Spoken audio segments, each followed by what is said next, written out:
Hello बच्चों, आज के वीडियो में हम सीखेंगे मैथमेटिक्स पार्ट 2 स्टैंडर्ड 9, जिसका जो प्रैक्टिस सेट 1.3 है यहाँ तक कंप्लीट हो गया है। प्रॉब्लम सेट 1 जो फर्स्ट है प्रॉब्लम सेट 1 ये भी ऑलरेडी मैंने स्टार्ट कर दिया है और हमने इसमें से 5 सम्स क्वेश्चन नंबर 4 तक कंप्लीट कर दिए हैं।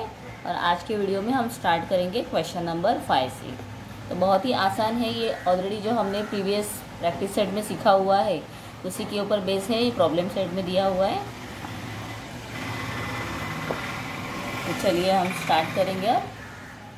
तो क्वेश्चन दिया है, so what is question, see answer the following questions.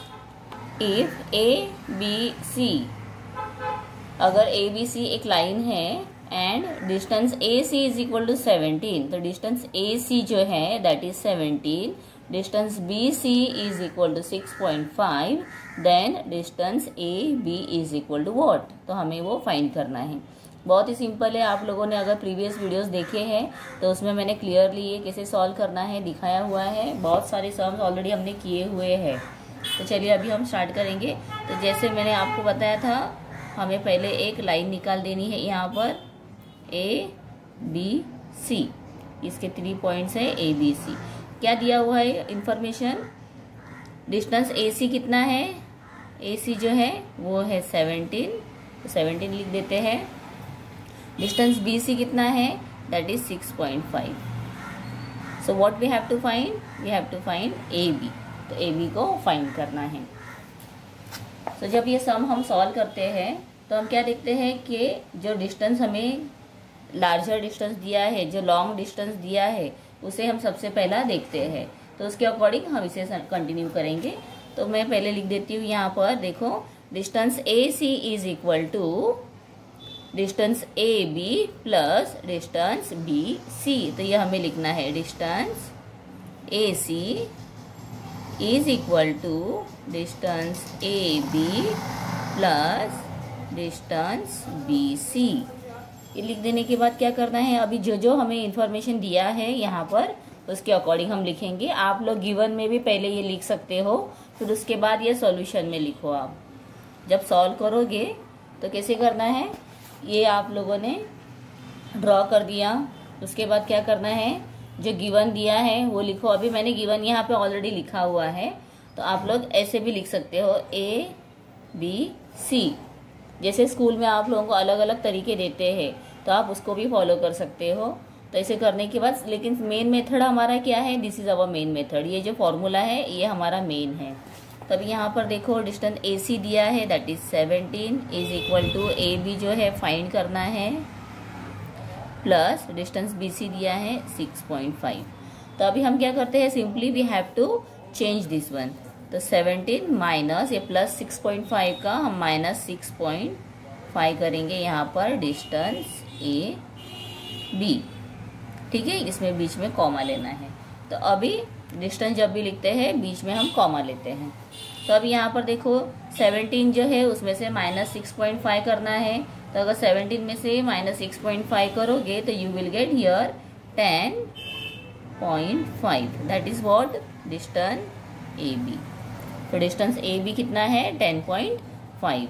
अगर आप लोगों को सब्ट्रैक्शन नहीं आ रहा है डायरेक्ट करने के लिए तो आप साइड में वर्टिकली कर सकते हो। तो मैं करके दिखा देती हूँ एक बार। तो अब ये 17 होल नंबर है, इसमें से जो 6 होल है इसे हम इसके नीचे लिखेंगे और यहाँ पर आगे 5 आ गया। तो ऊपर भी पॉइंट लेके 0 ले लो, माइनस करो। 0 minus 5 is not possible, so from 7 you have to carry. तो यहाँ पर आपने अगर ले लिया है, बोरो करके ले लिया इसके पास से, तो 17 का यहाँ पर 6 हो गया है और 10 minus 5 is 5, 6 minus 6 is 0 and 1 we will write as it is. और पॉइंट सीधा एडिशन और सब्ट्रैक्शन में पॉइंट हम सीधा नीचे लेते हैं। तो 10.5 आंसर आ गया है। तो ठीक है, this way we have to find this. Second, if P Q R, तो अभी सेम यहाँ पर करना है,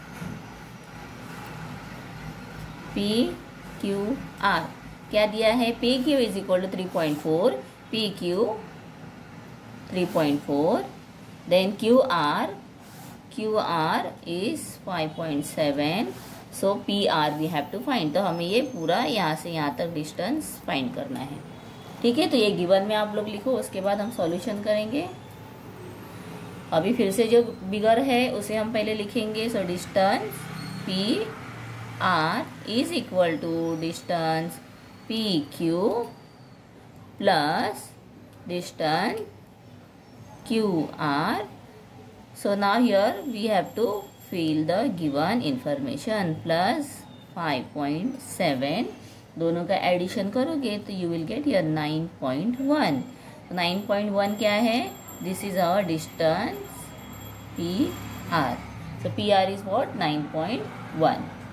ठीक है, सिंपल हो गया है, बहुत ही आसान तरीका है। अभी नेक्स्ट दिया हुआ है coordinate of point A on number line is 1। What are the coordinate of point on the number line which are at the distance of 7 unit from A। तो आपको ये रीड करने के बाद थोड़ा सा रिवाइंड हो गया होगा जो हमने प्रीवियस वीडियो में किया हुआ है क्वेश्चन नंबर 4।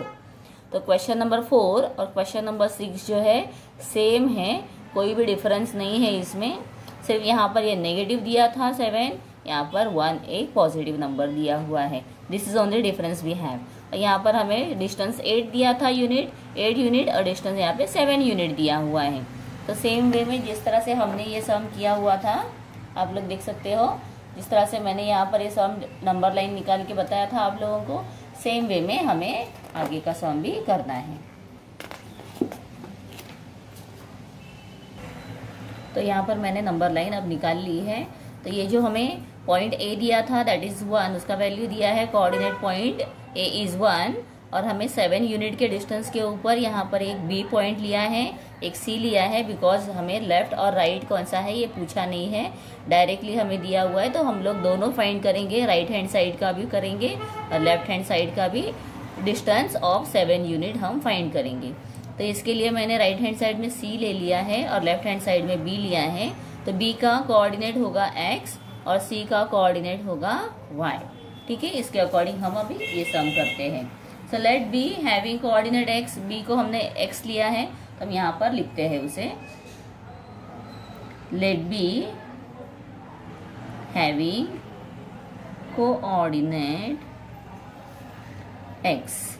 ठीक है, सो बी अभी यहाँ पर the point on the left side है, ये कौन सा साइड में आया है? ये लेफ्ट साइड में है, तो हम उसे भी लिख सकते हैं कि ये लेफ्ट साइड ऑफ ए है। ठीक है, एंड डिस्टेंस कितना है? 7 unit. So B is left side of A at 7 unit distance. ठीक है, तो आपने यहाँ पर उसे मेंशन कर दिया है कि ये 7 यूनिट के डिस्टेंस के ऊपर हमने बी पॉइंट को लिया हुआ है and that is on left side. तो अभी हम करेंगे, तो लेफ्ट साइड के नंबर्स होते हैं वो कभी भी क्या होते हैं? ये स्मॉलर होते हैं, और राइट हैंड साइड के नंबर्स जो होते हैं बिगर होते हैं।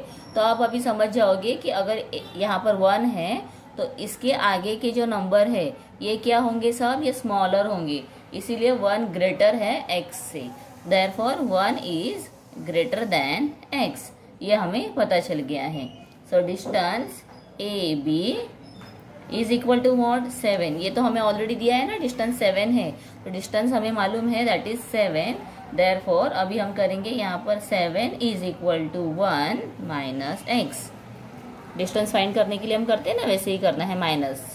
सो 1 माइनस एक्स, बिगर नंबर से स्मॉलर नंबर को हम सब्ट्रैक्ट करते हैं। अभी 7 यहाँ पर आप देखो, ये जो 1 है ये +1 है, तो इसके लिए यहाँ पर ये -1 हो गया। इज इक्वल टू के नीचे मैंने क्या किया, यहाँ पर जो 1 है उसे हमने right hand, is equal to के राइट हैंड साइड में है ना वो, तो उसे मैंने लेफ्ट हैंड साइड में ले लिया अभी, और माइनस करेंगे हम। और यहाँ पर ये x है, ये माइनस है, इसे एज इट इज हम रखेंगे। अब इसके बाद क्या करना होगा? 7 - 1 is 6 is equal to -x। अभी कभी भी ये याद रखना है कि जो वेरिएबल है ये कभी नेगेटिव नहीं होता है, तो क्या करना होगा? ये जो माइनस साइन है इसे हम यहाँ पर ले लेंगे 6 के साथ में, तो आंसर हो गया -6 इज इक्वल टू x। तो आप यहाँ पर देखोगे अगर 7 नंबर्स हम बैकवर्ड जाएंगे तो ये 1 के बाद क्या होगा 0, देन -1, -2, -3, -4, -5, -6 आ गया -6। ओके, उसके बाद हमें नेक्स्ट देखना है कि पॉइंट सी जो है उसे फाइंड करना है। तो ऐसे ही हम सेम लिखेंगे, पर यहाँ पर हमें लिखना है right side of A. So C is left side के बदले यहाँ पर लिखेंगे right side of A and at 7 unit distance. Same लिखेंगे नीचे। उसके बाद क्या करना होगा आपको, अभी देखो 1 के ऑपोजिट साइड में, मतलब ये राइट हैंड साइड में गया है, तो राइट हैंड साइड का नंबर ऑलवेज क्या होता है, बिगर होता है। तो इसके लिए सी जो है वो बिगर होगा ए सी। तो इसके लिए यहाँ पर हम लिखेंगे y इज ग्रेटर देन 1। ठीक है, y को हमने ग्रेटर ले लिया है 1 से, तो इसके लिए अभी जो डिस्टेंस दिया है उसे अब लिखेंगे। सो डिस्टेंस क्या फाइंड करना है, ए सी इज इक्वल टू 7। ये ऑलरेडी हमें दिया है, हमें फाइंड करना है y का वैल्यू। सो बिगर नंबर से स्मॉलर नंबर को हम फाइंड करेंगे, तो इसके लिए 7 इज इक्वल टू y -1। अभी y क्या हो गया, यहाँ पर -1 में आ गया है। सो 7 -1 का +1 कर दो is equal to y। 7 + 1 is 8 is equal to y। तो कितना आया आंसर, सो y का वैल्यू क्या आया है, यहाँ पर 8 आया है। तो आंसर क्या लिख सकते हैं हम, coordinate of point on number line which are at the distance of 7 unit इज क्या हो सकता है, 7 यूनिट आर -6 और -6 हो सकता है, या तो फिर 8 हो सकता है। ठीक है, तो ये दोनों में से एक आंसर आ सकता है। आ सकता है मतलब हो सकता है, बिकॉज हमने लेफ्ट और राइट मेंशन नहीं किया है। जो क्वेश्चन दिया है इसमें लेफ्ट या राइट साइड का मेंशन नहीं किया है। अगर यहाँ पर देते कि distance of unit from A left side या राइट साइड, तो हम फाइंड करते ओनली 1, लेकिन यहाँ पर दोनों हमें दिए हैं फाइंड करने के लिए। तो इसके लिए वो लेफ्ट साइड का है तो -6 हो सकता है, राइट साइड का अगर होगा तो वो 8 हो सकता है। ठीक है, चलो अभी उसके बाद हम नेक्स्ट करेंगे 7th question. Right the following statement in conditional form. तो कंडीशनल फॉर्म में हमें लिखना है, तो यहाँ पर क्या दिया हुआ है, एवरी रोम्बस इज स्क्वायर। अभी आपने देखा होगा, ये पहले 7th क्वेश्चन है, लिख देती हूँ। रोम्बस जो स्क्वायर जैसा ही होता है लेकिन थोड़ा सा टिल्ट होता है, तो इसे हम कहते हैं रोम्बस। तो यहाँ दिया है every rhombus is a square. तो हमें क्या लिखना होगा, देखो कंडीशनल फॉर्म में जब लिखेंगे तो उसका मीनिंग हमें चेंज नहीं करना है, मीनिंग सेम रहेगा, सिर्फ उसे हम स्टेटमेंट को चेंज करेंगे, जैसे हम ग्रामर में करते हैं इनडायरेक्ट और डायरेक्ट स्पीच में वैसे। तो अभी हम क्या करेंगे यहाँ पर, if a quadrilateral is rhombus, अगर दिया हुआ क्वाड्रिलेटरल ये रोम्बस है, then it is a square. अगर ये क्वाड्रिलेटरल रोम्बस है तो ये स्क्वायर है। ओके, देन सेकंड क्वेश्चन क्या दिया है, the angles in a linear pair are supplementary. Linear pair एक लाइन के ऊपर जो लीनियर पेयर आते हैं ये सप्लीमेंट्री कब होता है, जब उसका एडिशन 180 डिग्री आता है। ठीक है, तो इसे हम क्या लिखेंगे, if the angles are in a linear pair then they are supplementary. अगर ये एंगल्स जो है वो लीनियर पेयर पर है तो वो क्या है, सप्लीमेंट्री है। ठीक है, उसके बाद देखेंगे थर्ड क्वेश्चन। थर्ड दिया है, a triangle is a figure formed by 3 segments. अभी ट्रायंगल जो है वो 3 सेगमेंट, कभी भी हम ट्रायंगल ड्रॉ करते हैं तो ये 1 सेगमेंट, 2 सेगमेंट, 3 सेगमेंट, 3 सेगमेंट को हम ज्वाइन करके लिखते हैं ना। तो हमें बस इसे अभी एक्सप्लेन करना है। If a figure is a triangle then it is formed by 3 segment. अगर ये ट्रायंगल है तो ये फॉर्म्ड होता है 3 सेगमेंट से। अगर ये स्क्वायर है तो ये फॉर्म होगा 4 सेगमेंट से, बराबर, क्योंकि इसमें 3 साइड्स आए हैं, 3 सेगमेंट्स हैं, इसीलिए हमें फॉर्म लिखना है कैसे। फिर से एक बार बोलती हूँ, if the figure is triangle then it is formed by 3 segment. Okay, उसके बाद 4th क्वेश्चन देखो, a number having only 2 divisors is called a prime number. If a number, अगर कोई नंबर है हैविंग 2 डिवाइजर, कौन कौन से डिवाइजर हो सकते हैं? 1 एंड द नंबर इटसेल्फ, ये 2 ही अगर डिवाइजर है तो हम उसे प्राइम नंबर कहते हैं। जैसे आप लोग 2 नंबर देखो तो 2 नंबर क्या होता है? 1 2 ज़ा 2 एंड 2 1 ज़ा 2, 2 ही नंबर इसके डिवाइजर है। कौन कौन से? 1 और 2। दूसरा नंबर देती हूँ 3, 1 3 ज़ा 3, 3 1 ज़ा 3, तो क्या हो गया? 3 ये भी प्राइम नंबर है बिकॉज उसके भी डिवाइजर 2 ही है, 1 एंड नंबर इटसेल्फ। थोड़ा बड़ा नंबर लेती हूँ, 1 multiplied by 17 is equal to 17 and 17 1 ज़ा 17। ये कोई और टेबल में नहीं आते हैं, दैट मीन्स ये क्या हो गए? ये प्राइम नंबर हो गए। तो जो हमें यहाँ पर कंडीशन दिया है ये राइट है। तो इसे हम कैसे लिखेंगे? If a number is having only 2 divisor, a number is having only 2 divisor, then it is called a prime number। तभी हम इसे क्या कहेंगे? Prime number.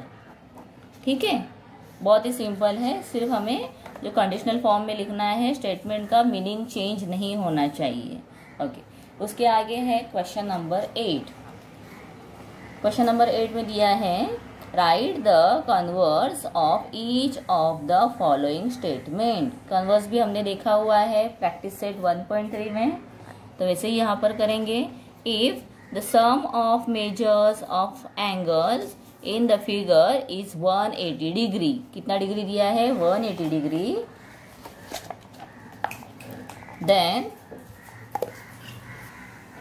Then the figure is triangle. Triangle मतलब ये फिगर फिर क्या होगा? ट्रायंगल। आपने देखा है कोई भी ट्रायंगल है उसके 3 साइड्स, कोई भी ट्रायंगल आप ड्रॉ करो तो उसके जो 3 एंगल्स होते हैं इनका एडिशन कितना होता है? 180 डिग्री का होता है। तो अभी इसमें हम क्या लिखेंगे? If the figure is a triangle then the sum of the measures of its angle is 180 degree. फिर से एक बार बोलती हूँ, if the figure is a triangle, if figure is triangle, then the sum of the measure of angles क्या है? 180 degree. ठीक है, very simple. Second question, if the sum of measures of 2 angles is 90 degree, क्या दिया है? Sum of the measures of 2 angles, 2 angle का measurement 90 degree है, then they are complement of each other. अगर हमने यहाँ पर 2 एंगल निकाले हैं, ये सेपरेट अगर निकालते हैं हम, तो ये एंगल सपोज ये x है और ये एंगल y है, तो x प्लस y होता है 90 डिग्री। और जब ये 90 डिग्री होता है तो इसे हम कहते हैं कॉम्प्लीमेंट एंगल, तो वो कॉम्प्लीमेंट्री होते हैं। ठीक है, तो इसके हम क्या आंसर लिखेंगे? इसके लिए हमें स्टेटमेंट तो चेंज नहीं करना है, सेम रखना है। तो if 2 angles are complement of each other then the sum of the measure of 2 angle is 90 degree. ठीक है, बहुत सिंपल है। उसके बाद देखो third one, if the corresponding angle formed by a transversal of 2 lines are congruent, then the 2 lines are parallel। हमने ये भी देखा हुआ है, जब पैरेलल लाइन निकालते हैं उसका ट्रांसवर्सल होता है, इसे हम ट्रांसवर्सल कहते हैं और इसे हम पैरेलल लाइंस कहते हैं। ठीक है, तो क्या दिया है यहाँ पर? इफ द करस्पॉन्डिंग एंगल्स, क्या दिया? Corresponding angle, this angle corresponding, this one corresponding, this one corresponding. Okay, तो करस्पॉन्डिंग एंगल्स जो होते हैं, corresponding angles form by the transversal of 2 lines are congruent, then तो वो क्या है? ये कॉन्ग्रुएंट है, मतलब अगर ये x है और ये y है तो x और y दोनों कॉन्ग्रुएंट है, इक्वल मेजर के है। ठीक है, तो यही हमें यहाँ पर बताना है कि if 2 lines are parallel then the corresponding angles formed by the transversals of two lines are always congruent. ये हमें लिखना है. फोर्थ देखो, if the sum of the digits of a number is divided by 3, then the number is divisible by 3. अगर 3 से divide करते हैं that means वो नंबर डिविजिबल बाय 3 है.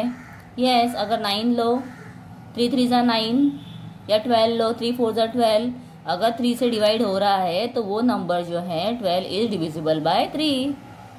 बहुत ही सिंपल है. तो हम यहाँ पर लिखेंगे if the number is divided by 3 then the sum of the digits of the number is also divisible by 3.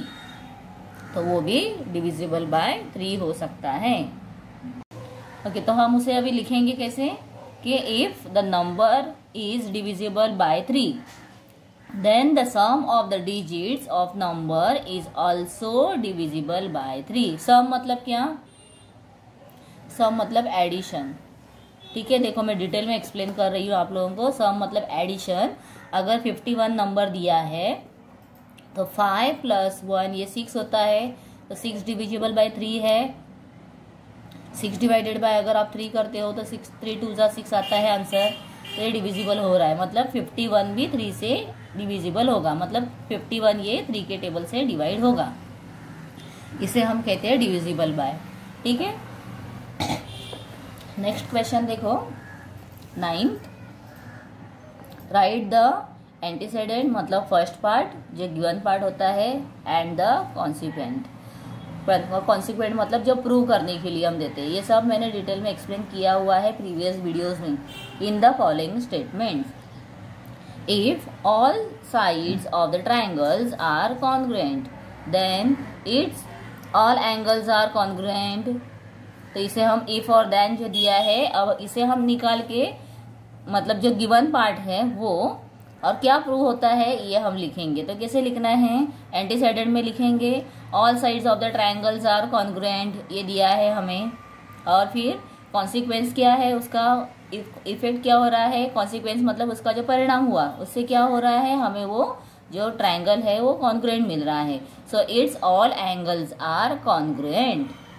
ये दोनों पार्ट को आपको डिवाइड करके अलग अलग से लिखना है. अभी सेकेंड पार्ट देखो. सेकेंड क्वेश्चन में दिया है the diagonals of parallelogram bisect each other. अगर डायगोनल है, पैरेललोग्राम, डायगोनल तो पता है मिडल के लाइन जो होते हैं वो है, तो वो अगर पैरेललोग्राम के है तो वो बाइसेक्ट ईच अदर. बाइसेक्ट करते हैं मतलब वो क्या होते हैं, एक दूसरे को इक्वली डिवाइड करते हैं. तो हम क्या लिखेंगे इसमें? तो इसके लिए हमें लिखना होगा क्वाड्रिलेटरल इज अ, देखो एंटीसेडेंट में लिखेंगे क्वाड्रिलेटरल इज पैरेललोग्राम है, तो उसका कॉन्सिक्वेंस आएगा diagonals bisect each other. Okay, तो इस तरह से आपको लिखना है. नेक्स्ट दिया है 10th question. Draw a labelled figures showing information in each of the following statements and write the antecedent and the consequent. Two quadrilateral triangles are similar, sorry equilateral. equilateral मतलब दोनों सेम रहने वाले. तो इसे हम कैसे करेंगे? क्वेश्चन नंबर 1 में टू ट्राइंगल्स जो है equilaterals that is A B C, और अगर B C P Q R आप निकाल लो, ए बी सी और पी क्यू आर दो ट्राइंगल आपने निकाल लिए है सपोज, तो क्या होगा इसमें? They are equilateral. इक्विलेटरल मतलब वो दोनों के जो साइड्स है वो इक्वल रहेंगे. ठीक है, तो two equilateral triangles are similar ऐसे दिया हुआ है. Two equilateral triangles are similar. तो यहाँ पर टू एंटीसेडेंट में हम क्या लिखेंगे? इसमें भी हमें एंटीसेडेंट और कॉन्सिक्वेंट दिया हुआ है लिखने के लिए. तो इसमें हम लिखेंगे, पहले तो हम यहाँ पर ट्रायंगल ड्रॉ करेंगे. ये ट्रायंगल कौन से है? इक्विलेटरल. इक्विलेटरल ट्रायंगल है, equal side equal side equal side. ठीक है, हमने निकाल दिया A B C P Q R, naming कर दिया है. अभी हमें देखना है consider the statement is conditional form. If two triangles are equilateral, two triangles are equilateral then they are similar. ये अगर हमको ऐसा दिया हुआ है तो इसका एंटीसेडेंट क्या होगा? Two triangles are equilateral that is ABC, triangle ABC and triangle PQR are equilateral. Equilateral दिया है तो दे आर इक्विलेटरल। ठीक है, और कभी भी देखो कोई भी ट्राइंगल है, बड़ा है छोटा है, उसके तीनों एंगल्स का एडिशन 180 डिग्री ही होता है। Then second question is if angles in the linear pair are congruent then each of them is a right angle. तभी इसमें हमें क्या करना है? लीनियर पेयर, लीनियर पेयर है, सीधा 90 डिग्री है, तो इसमें हम क्या लिखेंगे? एंटीसेडेंट में लिखेंगे angles in the linear pair are congruent that is angle ABC। तो इसको मैं नेमिंग कर देती हूँ आपको समझ में आने के लिए। ABC and here we will write D।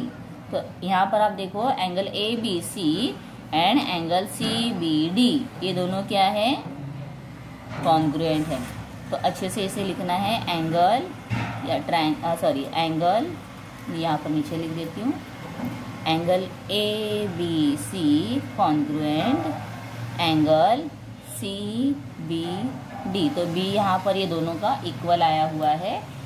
और कॉन्सिक्वेंस क्या लिखोगे? Each of the angles is right angle, और ये ईच एंगल जो है ये राइट एंगल है, 90 डिग्री का है, बिकॉज ये परपेंडिकुलर है। ठीक है, जब वो बाइसेक्ट करता है तो वो क्या हो रहा है? लीनियर पेयर के ऊपर कॉन्ग्रुएंट बनाने के लिए ये बाइसेक्ट परपेंडिकुलरली हुआ है, तो ये 90 डिग्री के हो जाते हैं। ठीक है, अभी third question, the last one is if the altitudes drawn on two sides of the triangles are congruent then those two sides are congruent। अगर आप एल्टीट्यूड ड्रॉ करते हो, एल्टीट्यूड क्या होता है?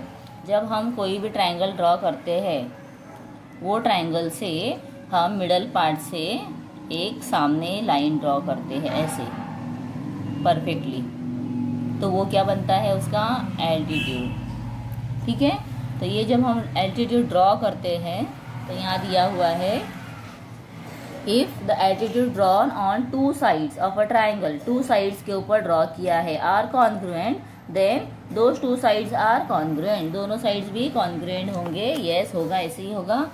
ये दोनों साइड्स जो है ये दोनों कॉन्ग्रुएंट होंगे, ये जो है वो नहीं हो सकता है। तो क्या लिखना है हमें इसमें? हम लिखेंगे altitudes drawn on two sides of a triangles are congruent. ठीक है, और उसके बाद कॉन्सिक्वेंस लिखेंगे those two sides are congruent that is congruent है। अगर आपने नेमिंग लिखा है तो आप नेम्स लिख कर दिखा सकते हो। जैसे अगर सपोज आपने यहाँ पे PQ लिखा है और RS है, तो segment PQ and segment RS are congruent, ये आपको लिख कर दिखाना है। ठीक है, तो इस तरह से हमारा जो प्रॉब्लम सेट 1 है ये पूरा कंप्लीट हो गया है। All 10 sums we have already completed now. Next video हम देखेंगे जिसमें हम स्टार्ट करेंगे न्यू लेसन पैरेलल लाइंस का। तो चैनल को सब्सक्राइब ज़रूर करके रखना ताकि आने वाले वीडियो का आपको नोटिफिकेशन मिल जाएगा। Thank you.